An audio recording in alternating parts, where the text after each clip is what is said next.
कि रख हौसला वो मंजर भी आएगा, प्यासे के पास चलकर समंदर भी आएगा, थक कर मत हार ए मंजिल के मुसाफिर, मंजिल भी मिलेगी और मिलने का मजा भी आएगा। नमस्ते दोस्तों, जोहार, मैं अभिषेक चक्रवर्ती आप सभी का फिर से अपने चैनल पर स्वागत करता हूं। दोस्तों क्लास 11 के आर्ट्स, कॉमर्स और साइंस तीनों स्ट्रीम के स्टूडेंट्स के डिमांड पर इकोनॉमिक्स यानी अर्थशास्त्र विषय का मॉडल पेपर का कंप्लीट सॉल्यूशन लेकर आऊं, जिसमें एक एक क्वेश्चन को डिटेल के साथ बारीकी से बताया जाएगा, जिससे आपका एक भी क्वेश्चन जो है एग्जाम से बाहर नहीं पूछा जाएगा। तो एक एक क्वेश्चन को बारीकी से समझते चलिएगा, क्योंकि इस बार जो है क्लास 12 के एग्जाम में जो क्वेश्चन पूछा गया था वो काफी टफ लेवल का पूछा गया था। जो बच्चे डायरेक्ट आंसर करके गए थे उनको काफी ज्यादा दिक्कत हुआ, और जो बच्चे एक एक क्वेश्चन को समझ के गए थे वो एग्जाम में फोड़ के आए, एकदम तबाही मचा के आए। तो आप लोग भी एग्जाम में फोड़ के आइएगा, तबाही मचा के आइएगा। एक एक क्वेश्चन को मैं बताने वाला हूं फुल डिटेल के साथ, तो एक बार आप लोग अच्छे से देखकर समझते चलिएगा। जो बच्चे डायरेक्ट आंसर देखने के लिए आए वो बिल्कुल भी इस वीडियो को ना देखें। जो बच्चे समझने के लिए आए, एग्जाम में अच्छा रैंक लाना चाहते हैं, तो वो बच्चे जो है एक एक क्वेश्चन को समझते चलिएगा और डिटेल के साथ देखते चलिएगा। तो चलिए एक एक क्वेश्चन को आप लोगों को समझाते चलते हैं। तो दोस्तों देख सकते हैं, ये जो आप लोगों को टाइमिंग दिया गया है, 1 घंटे का टाइमिंग दिया गया, 40 क्वेश्चन रहेगा, ठीक है। यानी सब क्वेश्चंस जो है आप लोगों का ऑब्जेक्टिव टाइप का रहने वाला है, ठीक है। यहां पे देख सकते हैं आगे क्या बोला गया है, किसी भी क्वेश्चन को अगर आप गलत करते हैं, कहीं भी तरीका से गलत हो जाता है, तो उसके लिए आप लोग का नेगेटिव मार्किंग नहीं है, ठीक है। तो आगे देखते हैं हम लोग एक एक करके, टाइम ना वेस्ट करते हुए क्वेश्चंस को। चलिए तो दोस्तों आज की इस वीडियो का सबसे पहला इंपॉर्टेंट क्वेश्चन देख सकते हैं, क्या पूछा गया है, सांख्यिकी का निम्न में से कौन नहीं है। तो नहीं है पूछा है, ध्यान दीजिएगा, ठीक है। अब आप लोग क्लास 10 में नहीं, क्लास 11 में है, तो इसलिए आप लोगों को इसी तरीके के क्वेश्चंस देखने को मिलेगा, ठीक है। Which of the following is not the function of statistics. तो इसलिए आप लोग थोड़ा चंचल दिमाग से काम नहीं लीजिएगा, यहां पे ध्यान दीजिएगा कि कहीं नॉट तो नहीं लिखा हुआ है, यानी बाकी सब सही रहेगा, उसमें से आपको गलत ढूंढना है। तो देखिए सांख्यिकी का कार्य नहीं है पूछा है, तो आप लोगों ने जो सांख्यिकी का विधि पढ़ा होगा, तो मैं अगर नहीं भी पढ़ा है तो मैं बता दे रहा हूं। देखिए सांख्यिकी विधियों में 5 विधियां सम्मिलित है। पहला है आंकड़ों का एकत्रीकरण यानी कलेक्शन ऑफ डेटा, दूसरा है आंकड़ों का व्यवस्थितीकरण यानी ऑर्गेनाइजेशन ऑफ डेटा, तीसरा है आंकड़ों का प्रस्तुतिकरण प्रेजेंटेशन ऑफ डेटा, और चौथा है आपका आंकड़ों का विश्लेषण एनालिसिस ऑफ डेटा, और 5 नंबर है आंकड़ों का निर्वचन यानी इंटरप्रिटेशन ऑफ डेटा, ठीक है। तो आप लोग इस पांचों चीज को याद रखिएगा। मैंने जितना पांचों चीज बताया उसमें से देखिए आंकड़ों का संकलन के बारे में भी बात किया था यहाँ पे, ठीक है। कलेक्शन ऑफ डेटा का बात किया था, ये सही है, ठीक है। फिर मैंने बताया था आंकड़ों का वर्गीकरण, आंकड़ों का वर्गीकरण भी बताया, ये भी है आपका क्लासिफिकेशन ऑफ आपका क्या डेटा, और जो है यहाँ पे आंकड़ों का विश्लेषण, ठीक है, एनालिसिस आप लोगों का बताया क्या, एनालिसिस ऑफ डेटा। तो देखिए बहुत सारे बच्चे बोलेंगे कि सर डाटा को डेटा क्यों पढ़ रहे हैं। तो एक्चुअली में अगर आप लोग जब टाइप कीजिएगा तो डाटा नहीं बोला जाता, इसको डेटा बोला जाता है। क्या बोला जाता है, डेटा। पढ़ाता है कुछ और, लेकिन उच्चारण है इसका कुछ और, याद रखिएगा। अब से आप लोग डाटा नहीं बोलिएगा, ठीक है, डेटा बोलिएगा। क्या बोलिएगा, डेटा बोलिएगा। इंग्लिश में इसको डेटा ही उच्चारण होता है, ठीक है। डाटा अब से नहीं बोलना है। जब आप इकोनॉमिक्स पढ़ रहे हैं, स्टैटिस्टिक्स पढ़ रहे हैं, तो डेटा पढ़ना है, ना कि डाटा पढ़ना है। इस चीज को भी आप लोग दिमाग में रखिएगा, ठीक है।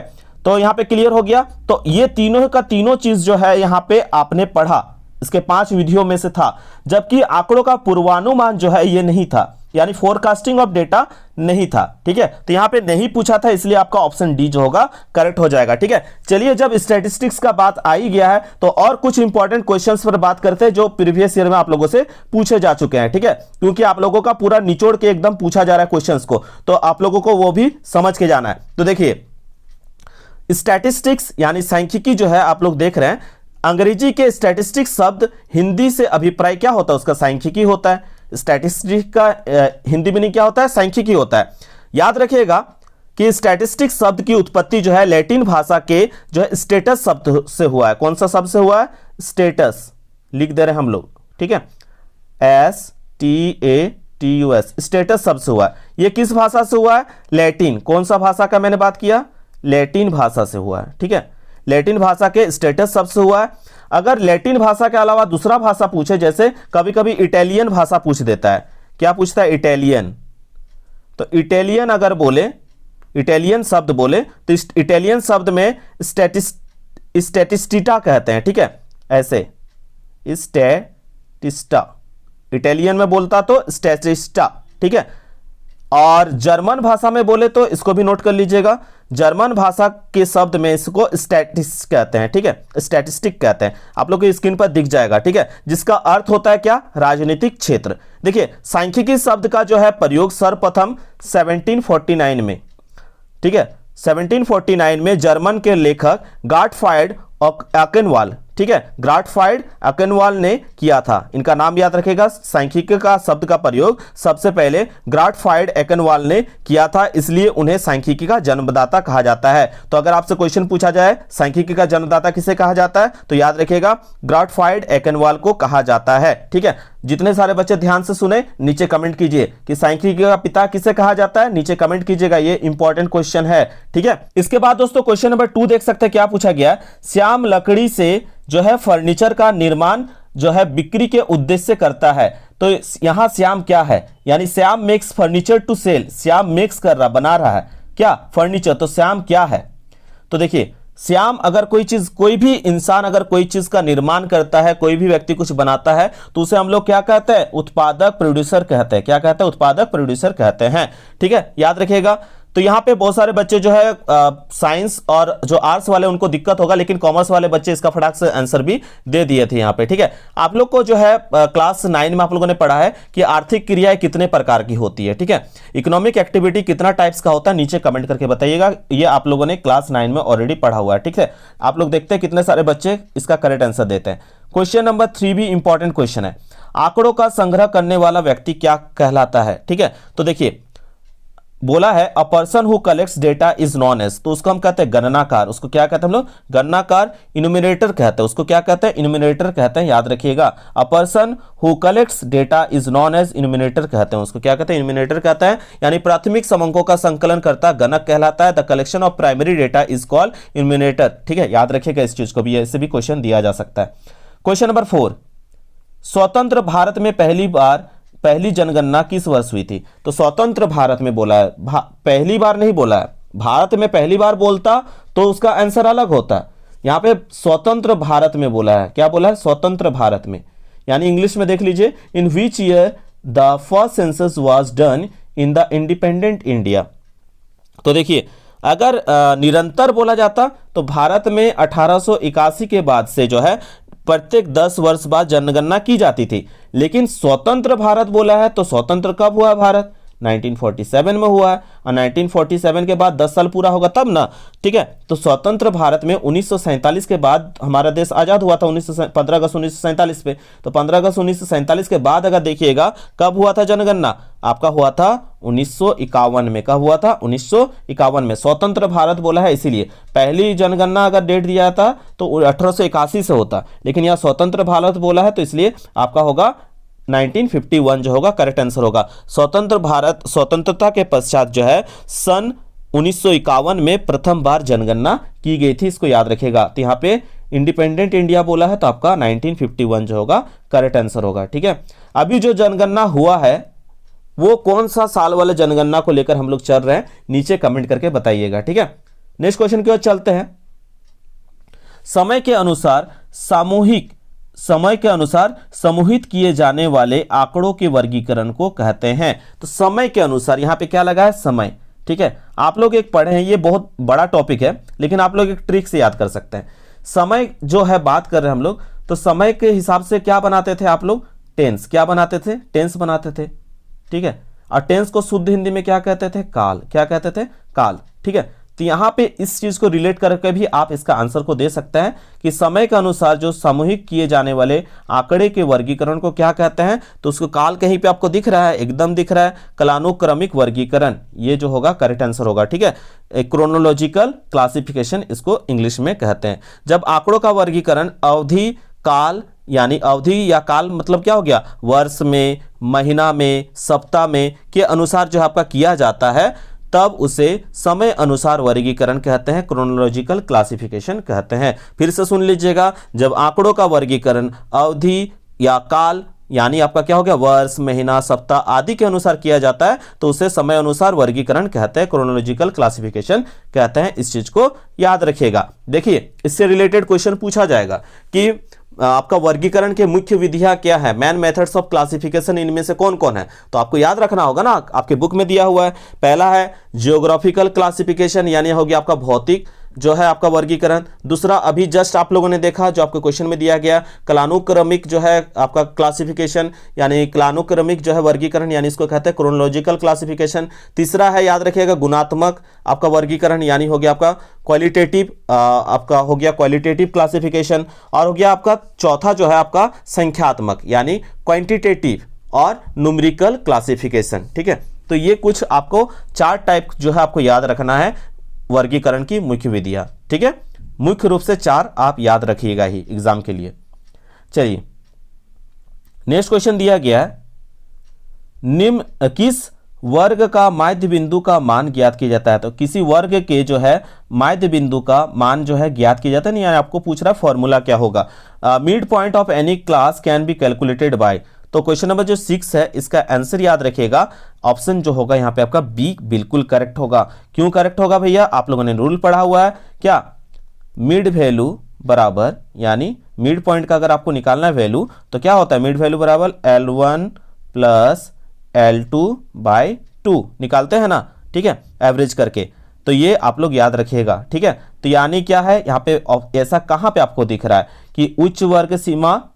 ठीक है, देखिए the average of higher limit, the average of higher limit and the lower limit of class, and the lower limit of class. अब यहाँ पे एवरेज वर्ड लगा है तो 2 संख्याएं हैं तो 2 से भागा दे रहे हैं एवरेज निकालने के लिए। ठीक है, तो जितनी संख्याएं होती है उससे भागा देते हैं सेम उसी जो है उतनी संख्या से, तो उसको हम क्या कहते हैं, औसत कहते हैं। तो यहाँ पे आपका क्लियर हो गया ये चीज। तो ये फॉर्मूला से रिलेटेड आपका न्यूमेरिकल्स भी एग्जाम में पूछा जा सकता है। तो ऑप्शन नंबर बी करेक्ट हो जाएगा। आप लोग क्लास 10 में इसको बनाए हैं कि किसी वर्ग का माध्य बिंदु का मान कैसे ज्ञात किया जाता है, उच्च वर्ग सीमा तथा निम्न वर्ग सीमा के औसत के द्वारा। ठीक है, the average of the higher limit and the lower limit of class, याद रखिएगा इस चीज को। और फॉर्मूला भी जो मैंने बताया उसको भी नोट कर लीजिएगा। देखिए और एक इजी क्वेश्चन आ गया, पारस से तात्पर्य, ये एकदम जैक बोर्ड का क्लास 11 का फेवरेट क्वेश्चन है, बिल्कुल एकदम फेवरेट क्वेश्चन है। ठीक है, ये आपको मैक्सिमम मिलेगा रिपीटेड।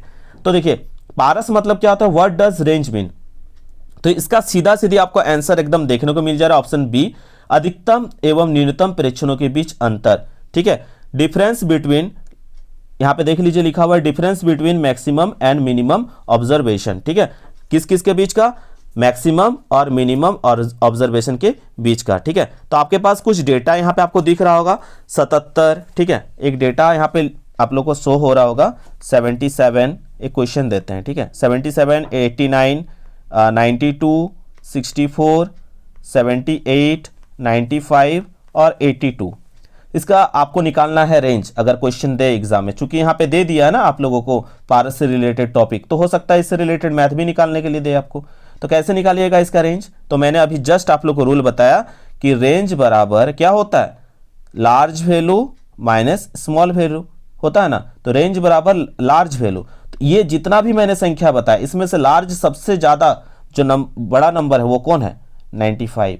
तो ये हो गया आपका लार्ज वैल्यू। अब आपको पकड़ना है स्मॉल वैल्यू, तो स्मॉल वैल्यू सबसे कौन है, 64। तो ये है आपका स्मॉल वैल्यू। अब दोनों को माइनस कर दीजिए लार्ज से स्मॉल को, तो 95 माइनस हो जाएगा आपका 64। तो कितना आएगा आंसर, 95 से 64 को माइनस कीजिएगा तो यहाँ पे हो जाएगा आपका 31। तो रेंज क्या निकल गया, पारस क्या निकला, 31 जो होगा करेक्ट आंसर होगा। क्लियर हुआ। इस तरह से आपका एग्जाम में न्यूमेरिकल क्वेश्चंस दिया जाता है, इसको भी करके जाइएगा। ठीक है, चलिए एक अच्छा क्वेश्चन और आ गया, वृत्त आरेख है। ठीक है, तो वृत्त आरेख यानी पाई डायग्राम से रिलेटेड, जो कि आप लोग पढ़े हैं क्लास 8 पे, है ना। अब सब क्लास का याद आएगा आप लोग को जो बच्चे पढ़े हैं, अगर कोरोना में बीत गया है तो बता नहीं सकते, लेकिन ये क्लास 8 का क्वेश्चन है। तो वृत्त आरेख है, ठीक है, तो एक विमीय है, द्विविमीय है, त्रिविमीय या अविमीय आरेख है पूछा है। तो देखिए एक वृत्त आरेख होता है तो एक सेंटर पॉइंट से लेके ऐसे करके इधर से इधर, तो दैट मीन्स इसका मतलब क्या हो रहा है, ये एक आपका क्या हो रहा है, एक विमीय आरेख है। वृत्त आरेख जो होता है एक वृत्तीय चित्र होता है, क्योंकि इसका सारा चित्र जो होगा इसके अंदर जितना भी आप जो भी चीज शो कीजिएगा, ठीक है, किसी भी चीज का डेटा को, जैसे यहाँ पे मैथ पढ़ने वाले बच्चों की संख्या का प्रतिशत इतना है, गणित आपका विज्ञान पढ़ने वाले बच्चों की संख्या का प्रतिशत इतना है, जो भी आप चित्र प्रस्तुत कीजिएगा, ठीक है। वृत्त आरेख एक ऐसा एक वृत्तीय चित्र है, क्योंकि इसका जो है चित्र एक वृत्त की तरह से दिखता है। इसका कोई भी चित्र अगर आप पूरा डेटा को दिखाइएगा तो एक वृत्त की तरह ही दिखेगा, ठीक है। इसलिए इसको एक विमीय आरेख कहा जाता है, यूनिडायमेंशनल जो है आपका डायग्राम कहा जाता है। तो पाई डायग्राम क्या है? यूनिडायमेंशनल डायग्राम जो है करेक्ट आंसर होगा, ठीक है, इसको याद रखिएगा। अब देखिए आपका वृत्त चित्र से आएगा, आपका यहाँ पे आ गया 9 नंबर पे क्या आ गया? आयत चित्र से रिलेटेड क्वेश्चन। तो आयत चित्र के माध्यम से ज्ञात किया जा सकता है what can be found by histogram. तो क्या फाउंड कर सकते हैं हिस्टोग्राम से? तो हिस्टोग्राम जो है पता करने के लिए मदद करता है हमको मोड को। किसको? मोड को, याद रखिएगा। Histogram is useful to determine graphically the value of mode. तो हिस्टोग्राम क्या चीज के मदद करता है डिटरमाइन करने के लिए? ग्राफिकली वैल्यू ऑफ मोड को जो है पता करने में मदद करता है, बहुलक को पता करने में मदद करता है, ठीक है। चलिए क्वेश्चन नंबर 10 की ओर चलते हैं। क्वेश्चन नंबर 10 भी इजी क्वेश्चन है। एक वृत्त आरेख में वृत्त को 100 बराबर भागों में बांटा जाता है जिसमें प्रत्येक भाग का अंश होता है। Circle in a pi diagram is divide into 100 equal parts. तो आपको बोला है कि ईच पार्ट का आपको वैल्यू पता करना है। तो जब भी जितना आप जानते हैं जितना जिसका वैल्यू होता है उसको अगर उतना पार्ट से डिवाइड दे देंगे तो हमको एक एक वैल्यू पता होगा। तो एक जो वृत्त होता है, एक जो सर्कल होता है, कितना डिग्री का होता है? 360 डिग्री का। आपको कितना इक्वल पार्ट में तोड़ना है उसको? 100 बराबर भाग में। तो 100 से भागा दे दीजिए, ठीक है। तो 100 से ये भागा पूरा नहीं लगेगा, आपको यहाँ पे कैलकुलेट करना होगा। आप लोग रूल पढ़े हुए हैं, 1 0 कट गया, 36/10 यानी कितना है? 10 में कितना जीरो लगा? 1 0, यानी एक पीछे से एक संख्या बाद क्या बैठा देंगे? दशमलव। तो कितना आ गया? 3.6। कितना आएगा? 3.6। तो हर एक का जो है वैल्यू क्या होगा? 3.6 होगा अगर हम लोग 100 बराबर भाग में बांटते हैं तो, ठीक है। क्लियर हो गया? चलिए अब देखिए यहाँ पे बोला गया है दिए गए आंकड़ा से बहुलक का मान ज्ञात कीजिए। हमने कहा आप लोगों से कि जो टॉपिक दिया जा रहा है उससे रिलेटेड आपका ऑब्जेक्टिव पूछा जा रहा है, उसके साथ उसमें न्यूमेरिकल क्वेश्चन भी डाला जाएगा। तो यहाँ पे भी देख लीजिए, दे दिया गया। सबसे पहले आप लोग क्लास 10 में जो बहुलक पढ़े हैं तो आप लोग को रूल मालूम होना चाहिए, ठीक है। क्लास 10 में भी था, क्लास 8 में भी था, जो भी बच्चे जिस क्लास में पढ़े हैं, क्लास 9 में भी था। तो देखिए बहुलक का मान ज्ञात करने के लिए बोला है तो calculate mode from the given data. अब मोड यानी बहुलक का मतलब क्या होता है उसको याद रखिएगा, तो आसानी से उसको पता कर लीजिएगा। देखिए सांख्यिकी में बहुलक मोड उस मूल्य को कहते हैं जो दिए हुए समूहों में सबसे अधिक बार यानी मैक्सिमम टाइम्स आता है, ठीक है। तो मैक्सिमम टाइम्स कौन सा नंबर आपको दिख रहा है? देखिए आपको बार बार यहाँ पे दिख रहा होगा, मुझे यहाँ पे दिखा, देखिए 26 एक बार, यहाँ पे भी 26 एक बार, और यहाँ पे भी 26 एक बार, ठीक है। तो देखिए मैक्सिमम टाइम्स जो है कौन आया? आपका सब संख्याओं में सबसे अधिक बार जो आपको दिख रहा होगा 26 है। सब संख्याओं में सबसे अधिक बार कौन आया? 26 है। और हमने पढ़ा कि बहुलक का मतलब होता है जो दिए गए संख्या में जो सबसे अधिक बार आता है वो क्या होता है? बहुलक होता है। तो यहाँ पे आपका पता चल चुका बहुलक कौन है? 26 जो होगा करेक्ट आंसर होगा। नेक्स्ट क्वेश्चन की ओर चलते हैं। क्वेश्चन क्या पूछा गया है? 12 नंबर। एकदम डिटेल के साथ आप लोग को हर एक सब्जेक्ट का एकदम निचोड़ के साथ आप लोगों को पढ़ाया जाएगा कि उससे बाहर एग्जाम में क्वेश्चन नहीं आएगा। आप लोग विश्वास करके इस चैनल को सब्सक्राइब कर लीजिएगा, और प्लीज आप लोग के लिए मेहनत किया जाता है तो प्लीज सब्सक्राइब करने के साथ अपने दोस्तों के साथ जरूर शेयर कीजिए, ठीक है, ताकि एक दूसरे के हेल्प से जो है आप लोग अच्छा जो है कीर्तिमान स्थापित कर सके। चलिए क्वेश्चन क्या पूछा है? चतुर्थक वह मान है जो दिए गए आंकड़ों को बांटती है। Quartile is a major which divides the data. अब देखिए अब ये सब टॉपिक्स आपका क्लास 11 का स्टैटिस्टिक्स का है, ठीक है। क्वार्टाइल डिविएशन, मीन डिविएशन, इस तरह से आप लोग को मिलता है। तो फिर आखिर ये क्वार्टाइल जो भैया, ठीक है, quartile is a major which divides the data. तो क्वार्टाइल क्या है? तो क्वार्टाइल का मतलब सीधा सीधी आप याद रखिएगा 12 का जो है करेक्ट आंसर क्या होगा? ऑप्शन सी बिल्कुल करेक्ट होगा। क्वार्टाइल जो है वो 4 बराबर भागों में, क्वार्टाइल जो है देखिए बोला है चतुर्थक वह मान है जो दिए हुए आंकड़ों को 4 बराबर भागों में बांटती है। याद रखिएगा quartile is a major which divides the data, ठीक है, इनटू 4 इक्वल पार्ट। याद रख लीजिएगा, ठीक है। चलिए 30 नंबर देखते हैं क्या पूछा गया है। निम्नलिखित में से माध्यिका की एक विशेषता कौन सी है? यहाँ पे है पूछा, नहीं पूछा नहीं है, पे है पूछा है, ठीक है, हड़बड़ाइएगा नहीं। तो यहाँ पे बोला which of the following is one of the characteristics of median. तो जो 13 है इसका बिल्कुल करेक्ट आंसर है ऑप्शन ए, ठीक है। यह क्या करता है? आंकड़ों को जो है 2 बराबर भागों में बांटता है। क्वार्टाइल 4 बराबर भाग में बांटता है, क्वार्टाइल अभी पढ़ा हमने 4 बराबर भाग में बांटता है, जबकि मीडियन जो है 2 बराबर भाग में बांटता है। ठीक है, एकदम आप लोग को 9 क्लास के साथ रिलेट करके मैं बता देता हूं। आप लोग एक रूल पढ़े थे क्लास 9 में, एम बराबर मीडियन बराबर n+1/2। कितने बराबर भाग में बांट रहे हैं यहाँ पे? 2 बराबर भाग में। ठीक है, तो यहाँ पे आपको समझ में आ गया, आपने क्लास 9 में भी पढ़ा था। यहाँ m का मतलब क्या हो गया? माध्यिका। m का मतलब हो गया माध्यिका यानी मीडियन। और ये जो n देख रहे हैं, n क्या होता है? n यानी मदों की संख्या, कितने बार है दिया हुआ संख्या, ठीक है, उसको दर्शा रहा है। ठीक है, तो ये कितने बराबर भागों में बांटता है? 2 बराबर भागों में बांटता है। तो ऑप्शन ए जो है बिल्कुल सही है। बाकी जो है क्वार्टाइल के बारे में बताया था, ये तो 4 इक्वल पार्ट्स पे बांटता है, तो ये तो नहीं होगा। ठीक है, यहाँ पे नीचे के जो ऑप्शन वो सही नहीं है, आपका केवल जो है ऑप्शन ए करेक्ट है। इसके बाद दोस्तों जो मैंने बताया था क्वेश्चन नंबर 14 में वही सवाल पूछ दिया है, जो कि आगे मैंने आप लोग को सॉल्व करके बता दिया था। ठीक है, देखिए यहाँ पे पूछा निम्न दिए गए आंकड़ों में से आपको पारस की गणना करने के लिए बोला है। Calculate the range from the flowing data. आपके पास डेटा दिया हुआ है, आपको उससे जो है आप लोग को पारस यानी रेंज का कैलकुलेशन करना है। तो देखिए पारस का फॉर्मूला मैंने क्या बताया था? L माइनस एस, यानी large value minus small value. तो लार्ज वैल्यू पकड़िए, सबसे बड़ा वैल्यू क्या है? यहाँ पे वैल्यू जो है मान दिया हुआ है, सबसे बड़ा मान है 150 और सबसे छोटा मान यानी स्मॉल वैल्यू क्या दिया हुआ है? यहाँ पे 20, सबसे स्मॉल क्या है? 20, तो -20। ठीक है, कर दीजिए, निकल गया आपका 130। तो 130 भैया आपको कहाँ दिख रहा है? 130 दिख रहा है हमको, यहाँ पे ऑप्शन नंबर सी जो होगा करेक्ट आंसर होगा। देखिए इसका और एक क्वेश्चन पूछा जाएगा, यहाँ पे ओनली रेंज लिखा हुआ है। अगर एग्जाम में आपको विस्तार गुणांक निकालने दे, क्या निकालने दे? विस्तार गुणांक, इसको कहते हैं कोफिशिएंट ऑफ रेंज। क्या कहते हैं? Coefficient of range. तो विस्तार गुणांक का जो फॉर्मूला होता है ना, उसको याद रखिएगा, रेंज का मतलब हो गया L माइनस एस। ठीक है, रेंज बटे sum of the largest value and sum of the largest value and the आपका स्मॉलेस्ट वैल्यू। ठीक है, ये आपको याद रखना है, ये कोफिशिएंट निकालने का। ठीक है, कोफिशिएंट ऑफ रेंज निकालने का फॉर्मूला ये है। अगर खाली रेंज बोला है तो खाली रेंज बोलेगा तो क्या लिखेगा? L minus S. लेकिन कोफिशिएंट ऑफ रेंज निकालने बोलेगा तो ये फॉर्मूला यह भी याद रख लीजिएगा। ठीक है, क्लियर हो गया? यहाँ पे आप लोग बताइएगा, अगर कोफिशिएंट ऑफ रेंज निकालने देता इसी में से तो आपका आंसर क्या निकलता? नीचे कमेंट करके बताइएगा। ठीक है, ऑप्शन से ही रहेगा। क्वेश्चन नंबर 15 देख सकते हैं, क्या पूछा है? निम्न में से कौन वितरण की असमानता की माप करता है?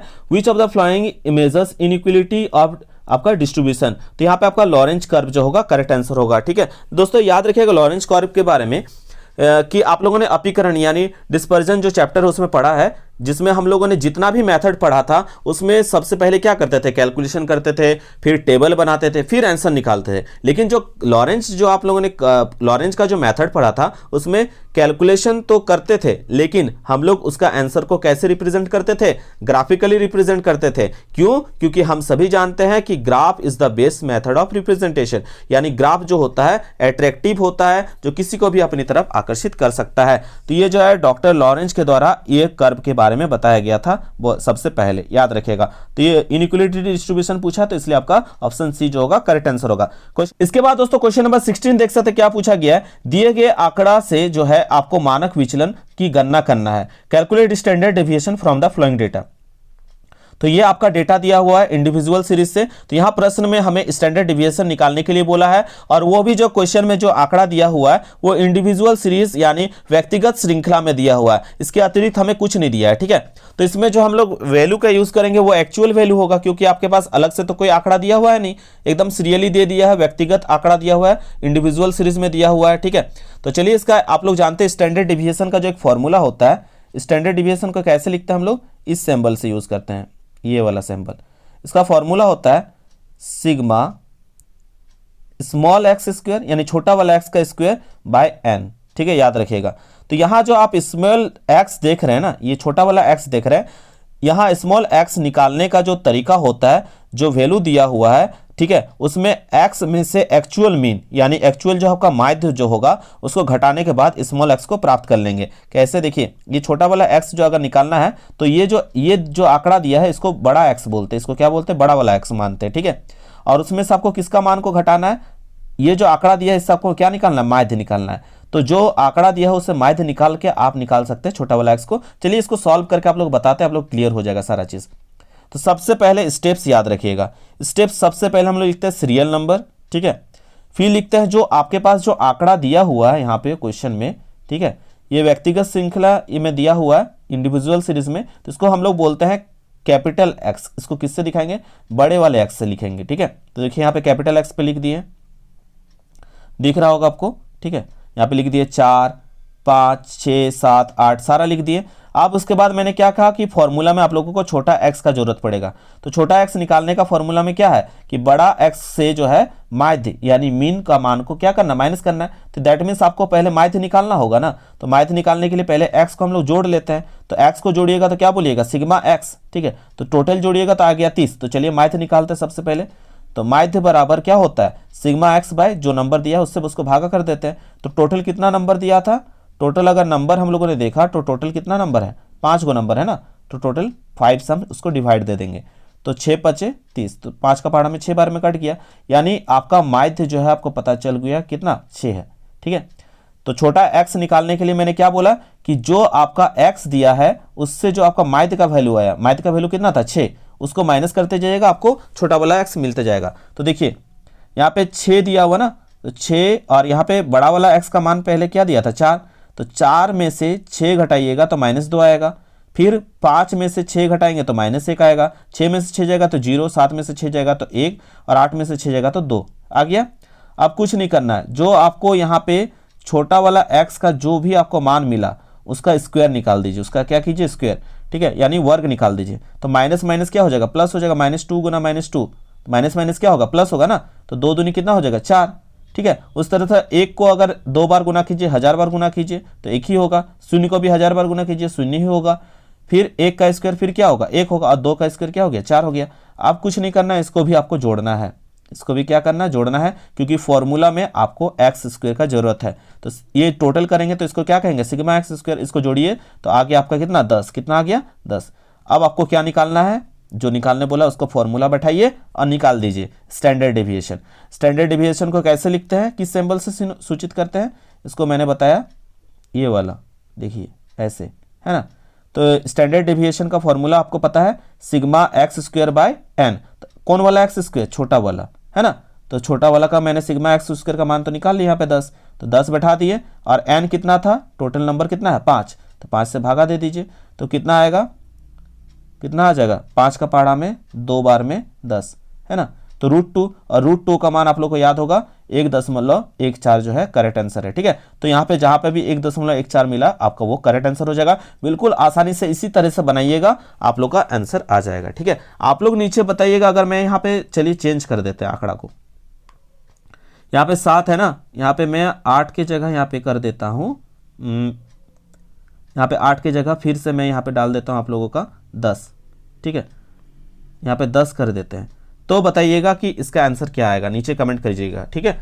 तो दोस्तों इसका आंसर आप लोगों को पता चल चुका होगा, क्या आया 1.414 जो है इसका बिल्कुल करेक्ट आंसर होगा, ठीक है। चलिए इसी तरह से अगर आप लोग बेसिकली जो है अच्छे से समझना चाहते हैं तो चैनल के साथ विश्वास बनाइएगा। आप लोग जो है विश्वास कभी नहीं खत्म होगा, ठीक है। विश्वास बना के रखे थे, इसलिए इस बार जो है क्लास 12 के स्टूडेंट ने इस चैनल का भरपूर फायदा उठाया और एग्जाम में बहुत ही अच्छा जो देखिएगा उन लोग का रिजल्ट भी होने वाला है, ठीक है। चलिए आप लोग भी विश्वास बना के रखिएगा। और क्लास 11 का आप लोग का जैसे एग्जाम खत्म होता है, क्लास 12 का धुआंधार जो है आप लोगों का तैयारी कराया जाएगा, ठीक है। कौन कौन बच्चे क्लास 12 का इस चैनल के साथ जुड़कर आगे तैयारी करना चाहते हैं, क्योंकि अब जो है आप लोग को डिटेल से पढ़ना पड़ेगा, ठीक है, शुरू से ही पढ़ना पड़ेगा। इस बार आप लोग क्लास 12 के दीदी और भैया लोगों से पूछ लीजिएगा, ठीक है। बहुत सारे बच्चे क्या करते हैं, कॉमर्स के बच्चे तो खाली अकाउंट्स पे ध्यान देते हैं, आर्ट्स के बच्चे जो हिस्ट्री पे ध्यान देते हैं, ठीक है, साइंस के बच्चे फिजिक्स केमिस्ट्री मैथ पे ध्यान देते हैं, लेकिन जो इकोनॉमिक्स जो सब्जेक्ट रखे उस पर ध्यान नहीं देते हैं, जो बारीकी से नहीं समझ पाते हैं। तो 1-2 वीडियो देखने से जो है आप लोग का वो कॉन्सेप्ट क्लियर नहीं होता है, इसलिए शुरू से जुड़कर आप लोग को तैयारी करना पड़ेगा।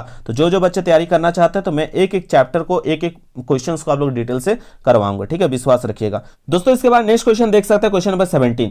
निम्न चित्र को 2 चरों के बीच किस प्रकार का सहसंबंध आपका बताता है या दर्शाता है, पूछा है। The flowing diagram shows that which type of correlation between 2 variables. देखिए ये जो क्वेश्चन है आपका, इसमें आप लोगों को सबसे पहले ध्यान रखना होगा कि यदि जो फिगर में आप डॉटेड लाइंस देख रहे हैं, ठीक है, डॉटेड पॉइंट देख रहे हैं, यदि सभी बिंदुएं, याद रखिएगा, यदि सभी बिंदुएं, ये कौन सा क्षेत्र है, बायां, हमारा कौन सा है, बाईं ओर का क्षेत्र है ना, और ये हो गया आपका दाईं, ठीक है, ये हो गया दाहिना और ये हो गया बायां। तो याद रखिएगा यदि सभी बिंदु बाईं ओर के निचले कोने, बाईं ओर के, ये कौन सा कोना है, निचला कोना है, बाईं ओर का निचला कोना, ठीक है, यदि सभी बिंदु बाएं ओर के निचले कोने से दाहिने ओर के ऊपर वाले कोने तक, दाहिने ओर के ऊपर वाले कोने तक, ठीक है, एक सरल व सीधी रेखा के रूप में आए, ठीक है, एक सरल और सीधी रेखा के रूप में आए, तो यह परिणाम निकलता है कि दोनों समकलन जो है आपका पूर्ण धनात्मक सहसंबंध है। याद रखिएगा, तो ये आपको क्या बताता है, पूर्ण धनात्मक सहसंबंध को बताता है। तो ऑप्शन कहां आपको दिख रहा है, ऑप्शन जो है बी बिल्कुल यहां पे करेक्ट है, पूर्णतः धनात्मक सहसंबंध को बताता है, यानी पॉजिटिव, परफेक्टली पॉजिटिव कोरिलेशन को बताता है। आंसर को याद रखिएगा, जो मैंने बातें बताया उसको ध्यान से सुन लीजिएगा, ठीक है, इस चीज को। अब देखिए इसको थोड़ा सा मैं डायग्राम कर देता हूं, आप लोग को यहां पे क्लियर हो जाएगा। इसको ऐसे बना देते हैं, तो ये बता दिए क्या होता है, पॉजिटिवली होगा तो +1 होगा, ठीक है, तो परफेक्ट पॉजिटिव कोरिलेशन इसको कहते हैं, ठीक है, याद रखिएगा। इसके बाद क्वेश्चन नंबर 18 देख सकते हैं, क्या पूछा है, पियर्सन सहसंबंध गुणांक का मान होता है, तो the value of Pearson coefficient correlation is. तो देखिए पियर्सन का जो सहसंबंध का गुणांक जो होता है ना, वो +1 तथा -1 के बीच का होता है, यानी ऑप्शन डी यहाँ पे बिल्कुल करेक्ट है। कार्ल पियर्सन से रिलेटेड आप लोग का क्वेश्चन हर साल पूछता है और इस साल भी पूछेगा ही, तो इससे रिलेटेड जो रूल है मैं बता दे रहा हूं, आप लोग नोट कर लीजिएगा। देखिए दो चर यानी 2 वेरिएबल्स के बीच के सहसंबंध गुणांक जो होगा +1 और -1 के बीच का होता है, जो मैंने अभी बताया आप लोगों को ऑप्शन में। दूसरा याद रखिएगा, +1 जो है प्रत्यक्ष सहसंबंध को दर्शाता है, ठीक है, परफेक्टली पॉजिटिव कोरिलेशन को दर्शाता है, और -1 जो है पूर्ण अप्रत्यक्ष संबंध यानी परफेक्टली नेगेटिव कोरिलेशन को दर्शाता है। आप लोग बोलिएगा यदि सहसंबंध का गुणांक जो है अगर 0 हो, यदि सहसंबंध का गुणांक 0 होता है तो इसका अर्थ यह है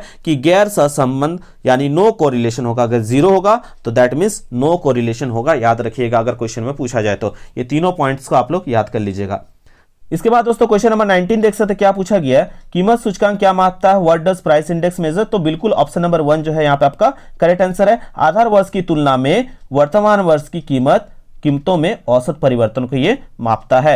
average change in the price in current year in comparison to the base year. अब देखिए इसका एक फॉर्मूला होता है, उससे भी आपको याद रखना है, ठीक है। इसका फॉर्मूला होता है index number equals to sigma P1 by sigma P0 into 100। अब यहां पे बोलिएगा सर ये जो आप P01 लिखे हैं इसका मतलब यही तो है आपका वर्तमान वर्ष का कीमत सूचकांक, को इसी से डिनोट करते हैं। अगर आपको ऑप्शन में पूछा जाए तो याद रखिएगा, अगर सिंगल P1 पूछता तो इसका मतलब क्या होता, वर्तमान वर्ष की कीमत को बता रहा है। अगर सिंगल P0 पूछता तो आधार वर्ष की कीमत को बता रहा है। यहाँ पे जो आप देख रहे हैं, आप लोग देख रहे हैं सिग्मा P0, तो इसका मतलब है विभिन्न वस्तुओं का आधार वर्ष की कीमत का योग, और P1 का सिग्मा P1 का मतलब हो गया विभिन्न वस्तुओं का वर्तमान वर्ष की कीमतों का योग, ठीक है। और फॉर्मूला में आपका 100 इसको शो किया जाता है, तो याद रख लीजिएगा। इसका यहाँ पे आपका करेक्ट आंसर ऑप्शन ए जो है आपका करेक्ट आंसर है, ठीक है। क्लियर हो गया। चलिए क्वेश्चन नंबर 19 के बाद हम लोग चलते हैं क्वेश्चन नंबर 20।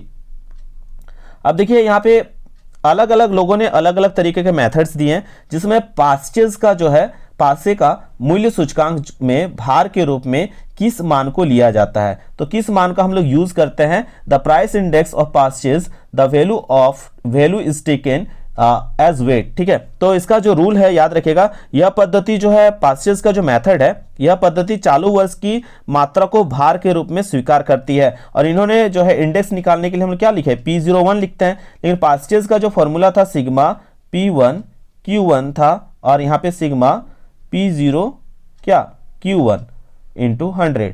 अब देखिएगा पास्चेज का रूल को, यहाँ जो है Q को जो है Q1 को जो है ज्यादा वैल्यू दिया गया। देखिए यहाँ पे लिखा गया P1 P0 किया गया, लेकिन P1 क्या 2 बार है या P0 क्या 2 बार है, नहीं है ना। लेकिन Q1 देखिए आपको ज्यादा बार मिलेगा, Q1 इधर भी Q1, ठीक है। तो यहां जो है Q1 को जो है ज्यादा वैल्यू दिया जा रहा है, इसलिए आंसर जो होगा Q1 होगा। याद रखिएगा इसका आंसर क्या होगा, Q1 जो होगा पास्चेज का करेक्ट आंसर होगा, ठीक है। किस मान भार के रूप में किस मान को लिया जाता है यहाँ पे पूछा है, तो पास्चेज का जो रूल होगा उसमें Q1 को लिया जाता है, तो आपका Q1 यहाँ पे आपका करेक्ट आंसर होगा। Q1 आपको कहां दिख रहा है, जहां पे भी Q1 आपका दिखेगा वो करेक्ट आंसर होगा, आपका ऑप्शन नंबर सी जो है करेक्ट आंसर है, ठीक है। क्लियर हो गया। लेकिन यहाँ लस्पियर का पूछा जाता तो लस्पियर का रूल आप लोग जानते हैं, उनका भी प्राइस इंडेक्स निकालने का रूल क्या था, sigma P1 Q0 sigma P0 और Q0 इंटू 100। अगर लस्पियर पूछा जाता तो देखिए सबसे ज्यादा बार जो है आपका यहाँ पे यूज जो देखने को मिल रहा है Q0 का, तो तब होता लस्पियर का पूछता तो Q0 होता। इसके बाद दोस्तों नेक्स्ट क्वेश्चन क्या पूछा गया देख सकते हैं 21 नंबर पे, भारत में लौह एवं इस्पात उद्योग का विकास प्रारंभ हुआ है। When did iron and steel industry begin to develop in India. तो इसका करेक्ट आंसर होगा ऑप्शन नंबर डी, 20वीं शताब्दी के प्रारंभ में, in the beginning of 20th century. ठीक है, टाटा आयरन स्टील कंपनी के बारे में आप लोग सुने होंगे, जिसको हम लोग शॉर्ट में कहते हैं टिस्को। क्या कहते हैं, डिस्को नहीं, टिस्को। ठीक है, TISCO, इसको कहते हैं टाटा आयरन स्टील कंपनी। ठीक है, तो याद रखिएगा Tata iron steel company TISCO Bharat का पहला लोहा और लौह इस्पात विनिर्माण संयंत्र है, जिसकी स्थापना किसके द्वारा किया गया था, जमशेदजी टाटा और दोराबाजी टाटा के द्वारा किया गया था। कब किया गया था, 26 अगस्त, याद रखिएगा 26 अगस्त 1907 को, 26 अगस्त 1907 को। यार कहां यह स्थापित किया गया था, याद रखिएगा हमारे झारखंड के जमशेदपुर। ठीक है, याद है ना आप लोगों को, बहुत सारे जमशेदपुर से बच्चे भी जुड़े होंगे। ठीक है, तो ये फेमस जगह को आप लोग याद रखेगा, और फेमस है पूरा वर्ल्ड वाइड, विश्व लेवल पे ये विख्यात है। ठीक है, याद रखेगा। नेक्स्ट क्वेश्चन की ओर चलते हैं, क्वेश्चन नंबर 22। भारत में जननांकीय संक्रमण का प्रथम, ठीक है, क्या बोला है, सोपान किस अवधि वर्ष को माना जाता है। Which of the following period known as the first stage of demographic transition in India. तो ये जो है 22 का जो है करेक्ट आंसर बिल्कुल ऑप्शन ए जो है करेक्ट है, वर्ष 1921 से पूर्व। ठीक है, याद रखिएगा। नेक्स्ट इंपॉर्टेंट क्वेश्चन क्या पूछा गया, भारतीय राष्ट्रीय नियोजन में प्रयुक्त शब्द पंचवर्षीय योजना किस देश से ली गई है। The word 5 year plan in Indian national planning taken from which country. तो USSR, पूर्व सोवियत संघ जो होगा करेक्ट आंसर होगा। नेक्स्ट क्वेश्चन की ओर चलते हैं, क्वेश्चन नंबर 24। प्रतिशुल्क लगाया जाता है, ट्री फीस इम्पोस्ट। तो प्रतिशुल्क लगाया जाता है, ऑप्शन नंबर डी जो होगा करेक्ट आंसर होगा, आयातित वस्तुओं पर, ऑन इंपोर्ट गुड्स जो होगा करेक्ट आंसर होगा। ठीक है, यानी आपका जो बाहर से सामान मंगाया जाता है विदेशों से। आगे देखिए क्या बोला है, भारत जैसे देशों में लघु उद्योगों को प्रोत्साहित करने के क्या कारण हो सकते हैं, कूटों का प्रयोग करते हुए सही विकल्प का चयन करें। यानी ये जो पैटर्न है आपका CBSE के पैटर्न के हिसाब से यहाँ पे क्वेश्चन दिया है, what should be the reason to promote small scale industry, to choose the correct option from the following codes. ठीक है, आपका जो कोड्स दिया गया है आपको कूटों का यूज करते हुए आंसर को देना है। ऐसा क्वेश्चन में ध्यान दीजिएगा, ऑप्शन का ऑप्शन दिया जाता है, जब भी कोड लिखेगा तो ऑप्शन का ऑप्शन रहेगा, तो थोड़ा ध्यान से बनाइएगा। तो चलिए सही विकल्प पढ़ते हैं हम लोग। यहाँ पे देख सकते हैं स्मॉल स्केल इंडस्ट्री से रिलेटेड जो है क्वेश्चन पूछा गया, जो प्रमोट करता है। तो पहला तो बिल्कुल सही है, क्या बोला गया है, पूंजी की आवश्यकता। ठीक है, तो पूंजी की आवश्यकता, रिक्रूटमेंट ऑफ जो है लेस कैपिटल, निम्न पूंजी की आवश्यकता बोला है, यानी recruitment of less capital small industry से रिलेटेड है।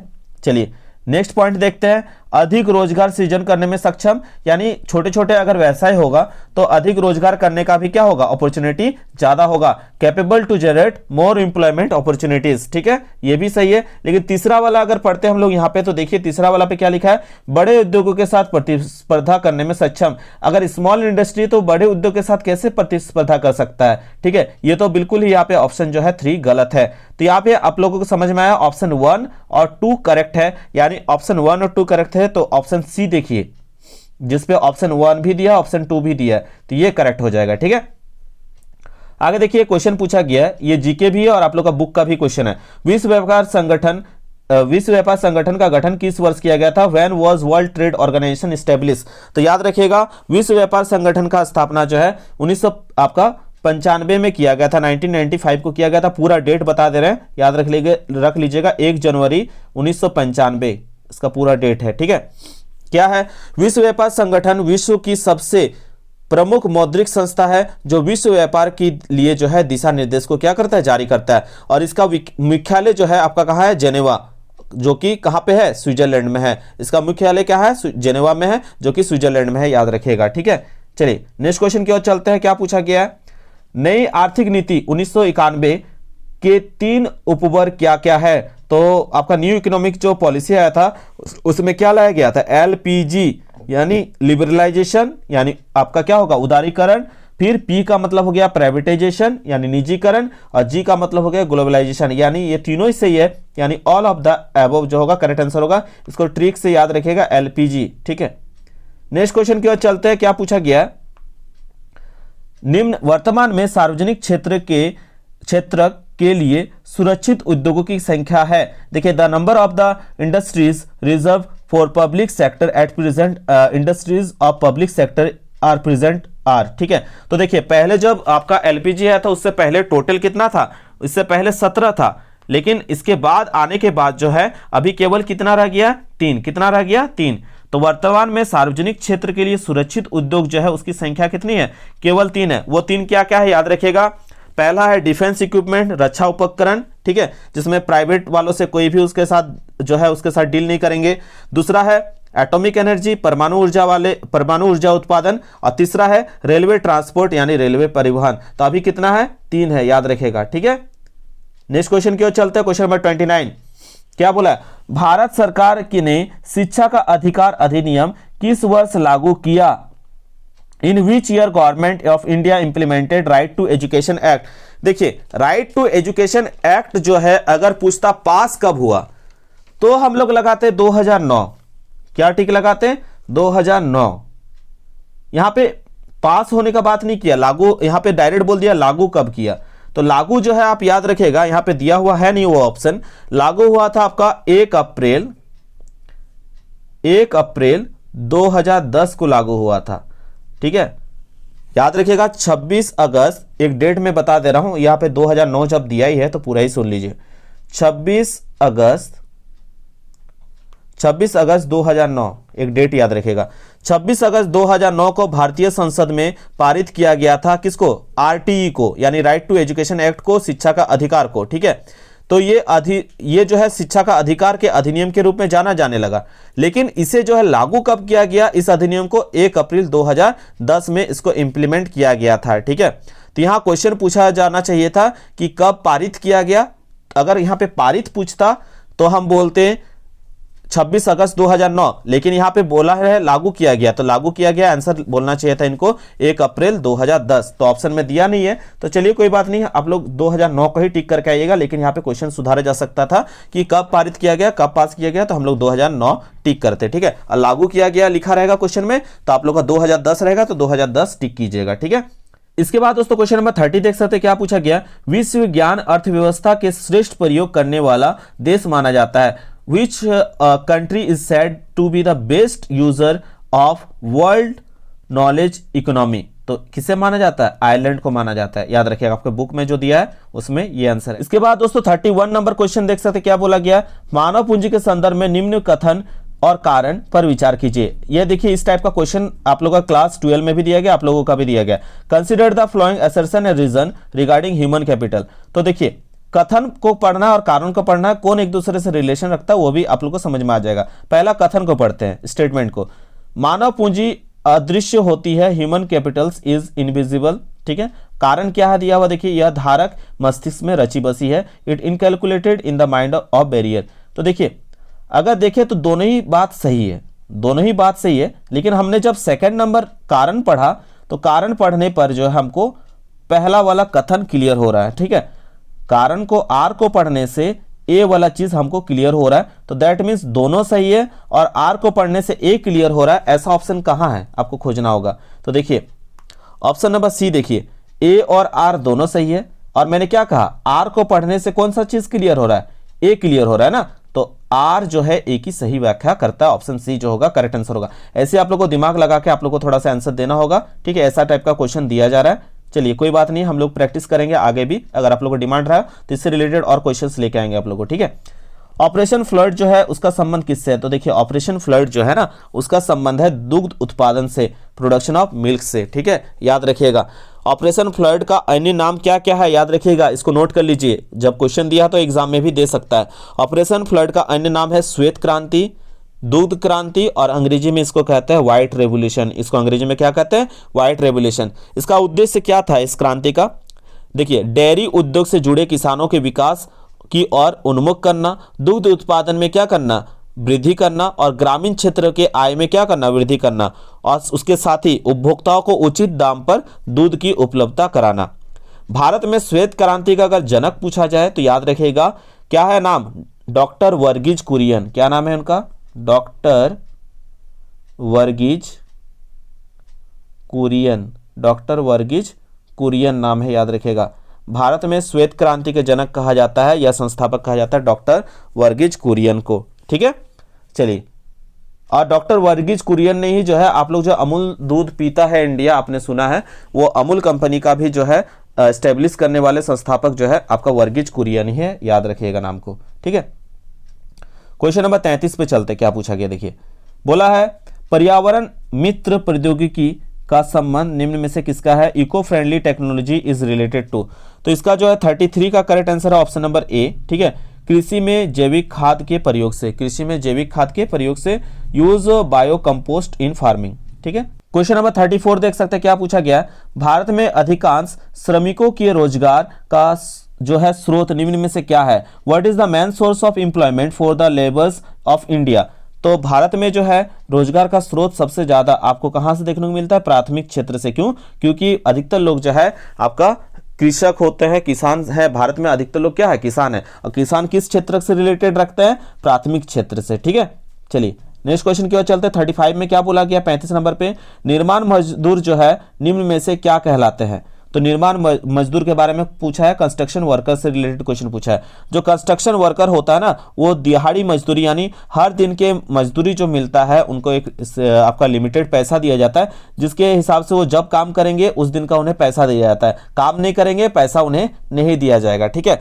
तो यहाँ पे उस टाइप का मजदूर का बात किया है तो उसको हम कहते हैं दिहाड़ी मजदूर या आपका डेली वेजेस वर्कर कहते हैं। तो यहाँ पे आपका करेक्ट होगा ऑप्शन बी। देखिए एक दिया है ऑर्गेनाइज सेक्टर, ये भी क्वेश्चन पूछा जाता है। ऑर्गेनाइज सेक्टर में क्या आ जाएगा, जितना भी आप लोग गवर्नमेंट सेक्टर्स के देख रहे हैं वो सब किस में आएगा, ऑर्गेनाइज सेक्टर के अंतर्गत आएगा, इसको भी याद रखिएगा, ठीक है। क्वेश्चन नंबर आप 36 देख सकते हैं, क्या पूछा गया है, नवीकरणीय संसाधन का एक उदाहरण an example of renewable resources. तो देखिए यहाँ पे आपका वनों में जो पेड़ है ये भी है, और समुद्र की मछलियां ये भी है। तो ऑप्शन आपका सी करेक्ट होगा, ए और बी दोनों। नेक्स्ट क्वेश्चन की ओर चलते हैं, बहुत ही इंपॉर्टेंट क्वेश्चन, आप लोगों का इकोनॉमिक्स का फेवरेट क्वेश्चन, क्लास 11 का, ठीक है। चिपको आंदोलन का उद्देश्य है, the objective of Chipko movement. तो आप लोग जानते हैं बहुत साल पहले क्या हुआ था कि पेड़ों की कटाई के चलते जो है लोगों ने क्या किया, पेड़ के बचाने के लिए लोग जो है पेड़ों पर चिपक कर जो है खड़े हो गए थे, ठीक है, पेड़ों को बचाने के लिए, पेड़ की सुरक्षा के लिए, ठीक है। तो ये वाला जो बेसिकली हुआ था, ये आंदोलन जो है हिमालय के ऊंची पर्वत श्रृंखला गढ़वाल मंडल, ठीक है, गढ़वाल मंडल के चमोली जिले में हुआ था। चमोली जिले के रेनी नामक एक गांव में हुआ था। गांव का नाम याद रखेगा, रेनी, क्या नाम था, रेनी नाम का एक गांव था। और ये जो है गढ़वाल जो आप जानते हैं मंडल, जो चमोली जिला है, ये किस राज्य में है, आपका उत्तराखंड में। अभी किस राज्य में, उत्तराखंड में, ठीक है। और चिपको आंदोलन का प्रारंभ अगर पूछा जाए कब हुआ था, तो 1973 में हुआ था। कब हुआ था, 1973। और इसका नेतृत्व करने वाले कौन थे, इसका नेतृत्व करने वाले थे सुंदर लाल बहुगुणा। क्या नाम था, सुंदर लाल बहुगुणा, इनका नेतृत्व करने वाले थे, ठीक है। सुंदर लाल बहुगुणा जो है हाल फिलहाल में जो है डेथ हुआ उनका जो है आप बताइएगा कब उनका जो है देहांत हुआ, उसका नीचे कमेंट करके बताइएगा, ठीक है। चलिए नेक्स्ट क्वेश्चन की ओर चलते हैं। क्वेश्चन में क्या पूछा गया था, हाँ, क्वेश्चन नंबर 37 का आंसर आप लोग पता कर लिए, क्या होगा, हिमालय पर्वत के वनों का संरक्षण के लिए। आंसर क्लियर हो गया, ऑप्शन ए जो होगा करेक्ट आंसर होगा। जो भी पॉइंट रिलेटेड था मैंने बता दिया। 38 पे देख सकते क्या पूछा है, वैश्विक उष्णता के प्रमुख कारण है, ग्लोबल वार्मिंग का रीजन क्या है। तो ग्लोबल वार्मिंग का रीजन सबको ही को मालूम है, हम लोग बचपन से सुनते आए, क्या है, यहाँ पे आपका ग्रीन हाउस गैसों में वृद्धि का कारण, ठीक है। तो ग्रीन हाउस कहां आपको दिख रहा है, ऑप्शन नंबर डी जो है, ग्रीन हाउस गैसों में वृद्धि के कारण, increasing in the green house gases, ठीक है। 39 नंबर देख सकते क्या पूछा है, चीन के ग्रामीण क्षेत्रों में प्रारंभ किए गए क्यूम्यून, ठीक है, का संबंध निम्न में से है, ठीक है। तो इसका किससे रिलेटेड है ये, तो ये जो है आप जानिएगा जब भी ये क्वेश्चन पूछा जाए तो याद रखिएगा इसका रिलेशन है कलेक्टिव फार्मिंग। तो ऑप्शन जो होगा यहाँ पे collective farming, option number A correct होगा। कलेक्टिव फार्मिंग सामूहिक खेती से रिलेटेड है ये, ठीक है। इसके बाद दोस्तों क्वेश्चन नंबर 40 देख सकते हैं, क्या पूछा गया, मानव विकास संकेतों के आधार पर निम्न में से कौन सा देश प्रथम स्थान पर है, on the basis of SDI which of the flowing country stands the first place. तो इसमें जो दिया गया है ना उसमें से आप देखिएगा चाइना है। बाकी अगर देखिएगा तो ऐसे फिनलैंड वगैरह ऊपर नंबर पे रहता है, फिनलैंड हो गया, डेनमार्क हो गया, ऐसे देखने को मिलता है। लेकिन यहाँ पे जो ऑप्शन दिया गया है इसमें से चाइना है, ठीक है। तो आप लोग एचडीआई को याद कर लीजिएगा, जो इसका डेटा दिया गया। एचडीआई का फुल फॉर्म क्या होता है, कितने सारे बच्चे एचडीआई के बारे में जानते हैं, नीचे कमेंट करके इसका फुल फॉर्म को लिखिएगा। और अगर पूरा विश्व में कहा जाए तो एचडीआई में सबसे ऊपर में कौन है रैंक में, आप लोग वो भी नीचे कमेंट करके बताइएगा, ठीक है। तो इस तरह से हम लोगों ने 40 क्वेश्चन का एकदम डिटेल के साथ, जो बच्चे लास्ट तक ध्यान से एक एक चीज को सुने होंगे उनका बहुत ही अच्छा तैयारी हो गया होगा। और आप लोग एग्जाम दे के आके आप लोग बताइएगा, इस वीडियो से आप लोग को बहुत ही ज्यादा फायदा होने वाला है, ठीक है। और भी कई इंपॉर्टेंट वीडियोस है, उसको भी आप लोग अच्छे से तैयारी कर लीजिएगा। तो आशा करता हूं दोस्तों आज का वीडियो आप लोगों को पसंद आया, अगर पसंद आया तो बिल्कुल लाइक शेयर कमेंट करना ना भूलें। मिलते हैं दोस्तों एक नए वीडियो के साथ, तब तक के लिए धन्यवाद। जय हिंद, वंदे मातरम।